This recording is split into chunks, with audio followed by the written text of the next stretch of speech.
मेरे प्यारे स्टूडेंट, आपके अपने YouTube channel Anmol sir with target पे स्वागत है। आज हम आपको बताएंगे फिजिक्स कक्षा 12 का फिजिक्स जो चैप्टर तीसरा है। मैं पहला और दूसरा चैप्टर को बाबू बाद में बता दूंगा, टाइम मिलेगा तो। और मैं यहाँ पे पहले कुछ पढ़ा भी दिया हूँ, पहले और दूसरे चैप्टर को, इसलिए मैं तीसरे चैप्टर को आज स्टार्ट करूँगा। और तीसरा चैप्टर जब ख़त्म हो जाएगा तो मैं पहला और दूसरा चैप्टर भी आपको मैं इसी तरह का वीडियो बना के अपलोड कर दूँगा। तो अगर आप मेरे चैनल पे नए हो बाबू तो प्लीज़ मेरे चैनल को आप सब्सक्राइब कर दो, ताकि और बेल आइकन को प्रेस कीजिएगा, इसलिए कि हर एक कोई वीडियो मैं अपलोड करूँगा तो सबसे पहले उसका नोटिफिकेशन आपके पास पहुँचेगा, ठीक है। और आज हम लोग पढ़ेंगे वैद्युत धारिता तथा संधारित्र, जो चैप्टर तीसरा है फिजिक्स का, उसका हम लोग पढ़ेंगे वैद्युत धारिता तथा संधारित्र, ठीक है। आज हम फिजिक्स बता रहे हैं तो सबसे पहली बात आपको ये जानना होगा कि मान लीजिए कि कोई पूछ देता आपसे कि बताओ कि भौतिक विज्ञान के पापा का नाम क्या है। सपोज करो, मान लो कि कोई पूछ दिया कि भौतिक विज्ञान के पापा का नाम क्या है, या फिर उसको ऐसे नहीं बोलेगा, वो ऐसे बोलेगा कि भौतिक विज्ञान के जन्मदाता कौन है। तो भौतिक विज्ञान के जन्मदाता को आप बताएंगे न्यूटन। कौन है बाबू? Newton. Newton, sir Isaac Newton बोलते हैं इसको, सर आइजैक न्यूटन बोलते हैं। बट ऐसे बता दोगे कि भौतिक विज्ञान का जो जन्मदाता है वो क्या है? न्यूटन जी है, ठीक है ना। आपको बताएंगे न्यूटन जी, ठीक है। आइए तो बाबू हम वीडियो को स्टार्ट करते हैं। देखिए, हम लोगों को पढ़ना है वैद्युत धारिता तथा संधारित्र। अध्याय तीसरा है वैद्युत धारिता तथा संधारित्र। इसमें हम लोगों को ये पढ़ना है कि वैद्युत धारिता किसको कहेंगे, वैद्युत धारिता किसको कहेंगे। पूरा वीडियो लास्ट तक देखिएगा, मजा आ जाएगा। देखिएगा, वैद्युत धारिता की परिभाषा कह रहा है कि जब किसी चालक को आवेश दिया जाता है, जब किसी चालक को आवेश दिया जाता है तो उसका वैद्युत विभव आवेश के अनुपात में बढ़ जाता है, आवेश के अनुपात में बढ़ जाता है। कह रहा है कि जब किसी चालक को वैद्युत आवेश दिया जाता है तो उसका वैद्युत विभव उसी के अनुपात में बढ़ जाता है। इस प्रक्रिया को वैद्युत धारिता, या इसका मतलब या होगा, या चालक की धारिता कहते हैं। मतलब वैद्युत धारिता भी कह सकते हैं, या उसी को हम लोग चालक की धारिता भी कह सकते हैं, ठीक है मेरे प्यारे स्टूडेंट। अब देखिए, तो इतना लिखना पड़ेगा कि यदि किसी चालक को Q कूलाम आवेश दिया जाए तो उसके वैद्युत विभव V में वृद्धि हो जाती है, वैद्युत विभव V में वृद्धि हो जाती है। अब क्या होता है, कैसे होता है, आइए देखिए। कह रहा है कि यदि किसी चालक को Q कूलाम आवेश दिया जाता है, क्या दिया जाता है बाबू? Q कूलाम आवेश दिया जाता है तो उसके वैद्युत विभव V में वृद्धि हो जाती है, वैद्युत विभव V में वृद्धि हो जाती है का मतलब कि समानुपाती होगा, या अनुक्रमानुपाती बोलेंगे, ठीक है। क्यों अनुक्रमानुपाती या समानुपाती का मतलब होता है कि अगर आप एक को बढ़ाओगे तो दूसरा भी बढ़ेगा। तो जब Q कूलाम आवेश दिया जा रहा है तो उसका वैद्युत विभव V में वृद्धि हो रहा है। वृद्धि होने का मतलब कि जितना इसको बढ़ाएंगे तो वैद्युत विभव उतना ही क्या होगा? बढ़ेगा, ठीक है ना। मेरी बात समझ में आई। अब देखिए करेंगे क्या ना बाबू कि यहाँ पे Q, ये समानुपाती का जब चिन्ह हटेगा तो बराबर आएगा, और एक समानुपातिक नियतांक C आएगा, और यहाँ पे ऑलरेडी भी है। अब हम लोग करेंगे क्या कि Q और ये इंटू में है V इंटू में, तो बराबर की इधर आएगा तो अपान में हो जाएगा, और इक्वल टू में C बचेगा। या हम यहाँ पे लिख सकते हैं इसको C equal to Q upon V, C equal to Q upon में V। यही आपका फार्मूला होगा, यही आपका क्या होगा? फार्मूला होगा। और यहाँ पे हम लोग लिख देंगे कि जहाँ इसको बताएंगे C एक समानुपातिक नियतांक है, समानुपातिक नियतांक है, जिसे वैद्युत धारिता कहते हैं। वैद्युत धारिता कहते हैं, वैद्युत धारिता कहते हैं। इस सी को बाबू हम लोग क्या कहेंगे, वैद्युत धारिता कहेंगे। अब वैद्युत धारिता बराबर फार्मूला हुआ Q upon V। Q upon V का मतलब आवेश, आवेश बटा के विभवांतर, आवेश बटा के क्या, विभवांतर। यहाँ से हम एक परिभाषा और आपको बता देंगे, यहाँ से एक परिभाषा और बता देंगे। अगर यहाँ तक नोट हो गया है तो बताइए, मैं जल्दी से इसको मिटा देता हूँ और यहाँ से एक परिभाषा तो आपको बना ही देंगे हम कि कैसे एक परिभाषा आप बताओगे। देखो बाबू यहाँ से क्या है कह रहा है कि C equal to Q upon में V, C equal to Q upon में V। यहाँ इसको हम लोग धारिता कहेंगे, चालक की धारिता, चालक की धारिता। इस C को हम लोग क्या कहेंगे बाबू, धारिता। अब यहाँ से एक परिभाषा ये बन जाएगा ना हम लोगों का, यहाँ से एक परिभाषा ये बन जाएगा कि जब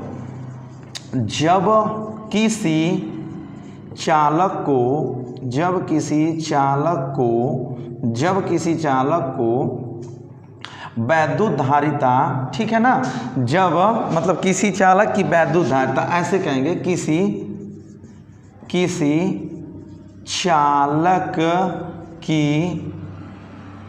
चालक की वैद्युत धारिता, किसी चालक की वैद्युत धारिता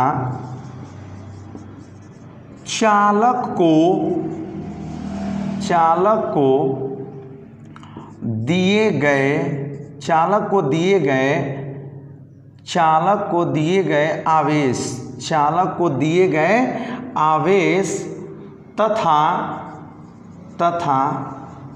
चालक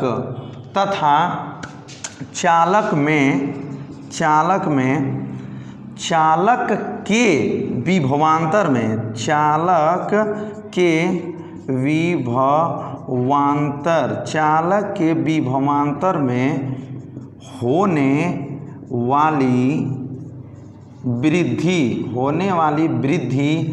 के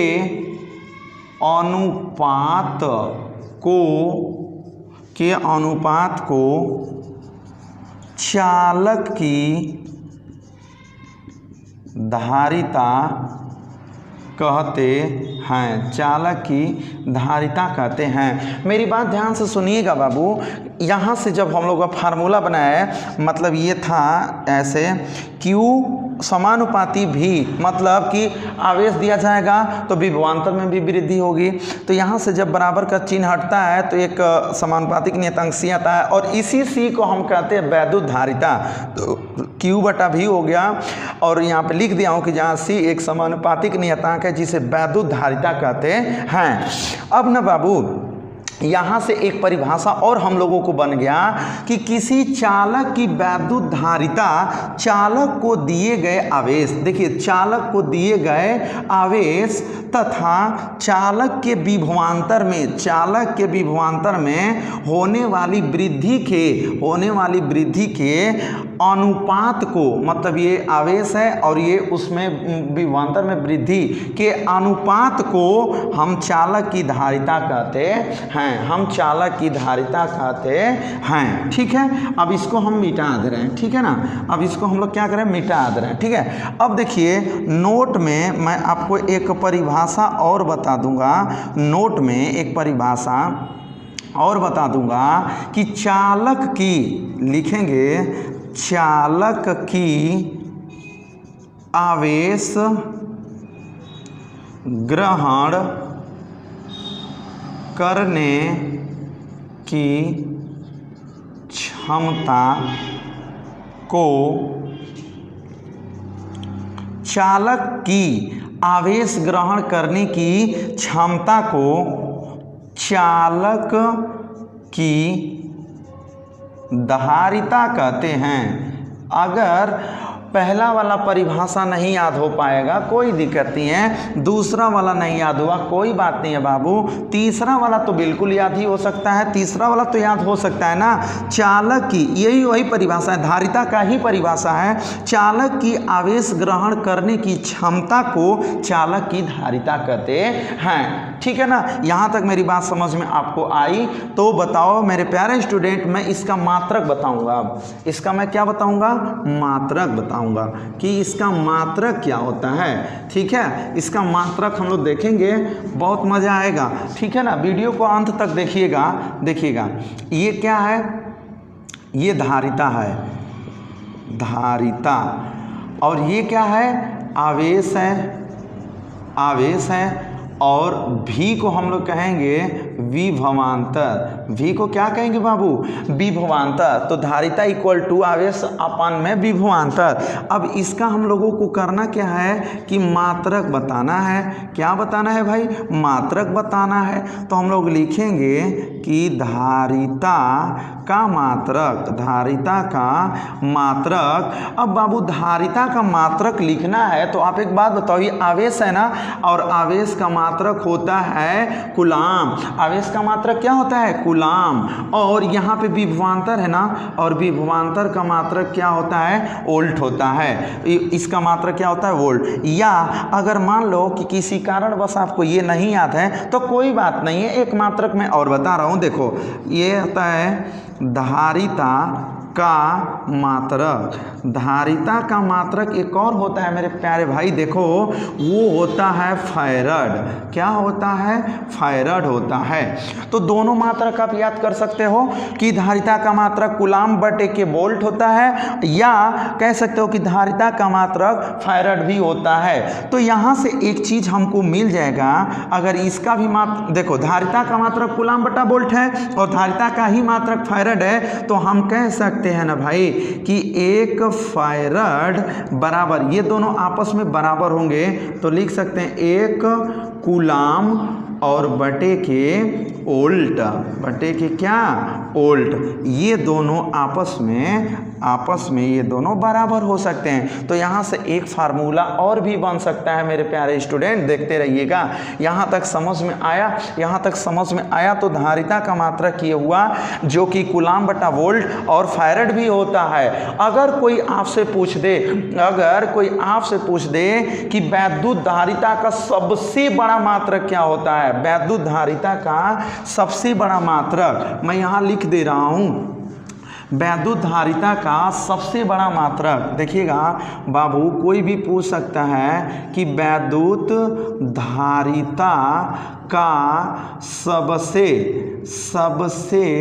बड़ा मात्रक। तो बाबू आपको बताना है कि वैद्युत धारिता का सबसे बड़ा मात्रक जो होता है वो फैरड ही होता है। वो क्या होता है? फैरड ही होता है। वैद्युत धारिता का सबसे बड़ा मात्रक जो होता है वो क्या होता है? फैरड होता है। ठीक है, यहाँ तक समझ में आया? अगर यहाँ तक समझ में आ गया तो मैं आपको एक बात और बताने जा रहा हूँ। देखिएगा, हेडिंग कर लेंगे कि धारिता का अन्य मात्रक,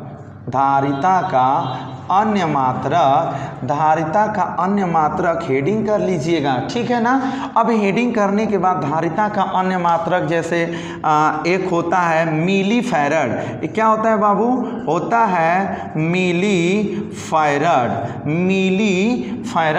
और मिली फैरड को हम लोग MF से प्रदर्शित करते हैं। और बाबू ये भी धारिता का ही मात्रक होता है, मिली फैरड। और 1 मिली फैरड बराबर आपका होता है 10 के पावर -3 फैरड। 10 के पावर -3 फैरड। एक ऐसा ट्रिक बताऊंगा कि कोई याद करने का जरूरत नहीं होगा, एक बार बस देखोगे पूरा याद हो जाएगा। जैसे दूसरा होता है माइक्रो फैरड, इसका अन्य एक मात्रक होता है माइक्रो फैरड। अब देखिएगा, इसका माइक्रो फैरड का मतलब माइक्रो और फैरड, इस तरह से माइक्रो फैरड को प्रदर्शित करेंगे। और माइक्रो फैरड, तो 1 माइक्रो फैरड बराबर होता है 10 के पावर -6 फैरड। 10 के पावर -6 फैरड। जो तीसरा होता है वो होता है नैनो फैरड। क्या होता है भाई? Nano farad. और नैनो फैरड को स्मॉल n कैपिटल F से प्रदर्शित करेंगे।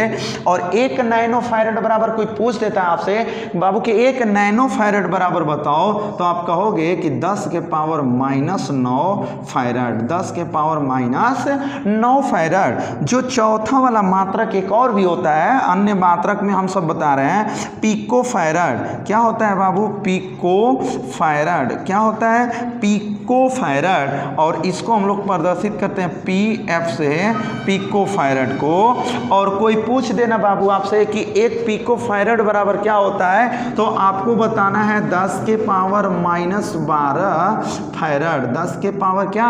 -12 फैरड। अब देखो मैं क्या बता रहा हूँ, देखो यहाँ पे एक ऐसा मैं क्रम लिख दिया हूँ कि आपको बिल्कुल याद हो जाएगा। देखिए, जब मिली कहेगा तो 10 के पावर -3 और उससे फिर कर दीजिए 3 अधिक, मतलब 3 का अंतर। देखिए 3 3 6, 3 तिली के 9, 3 चौको 12, ठीक है ना। 3 3 6, 3 तिली के 9, 3 चौको क्या? 12।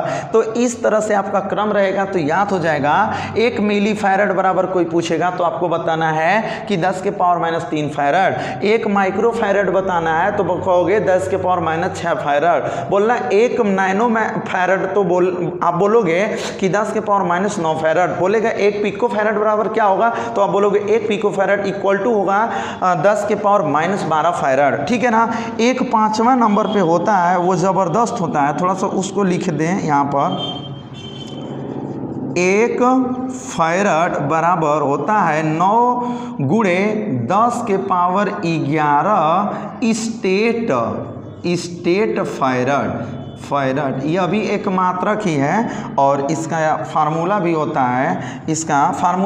है, कि 1 फैरड बराबर 9 गुणे 10 के पावर 11 स्टेट फैरड। तो बाबू मैं आशा करता हूं कि बिल्कुल आज का जो क्लास है बिल्कुल समझ में आया होगा। इसका जो दूसरा पार्ट मैं लेके आऊँगा उसमें मैं आपको बताऊँगा कि धारिता का बीमीय सूत्र क्या होता है और अन्य सारी बातें मैं सेकेंड पार्ट में लेके आऊँगा। तो यहाँ तक आपको देखने के लिए धन्यवाद।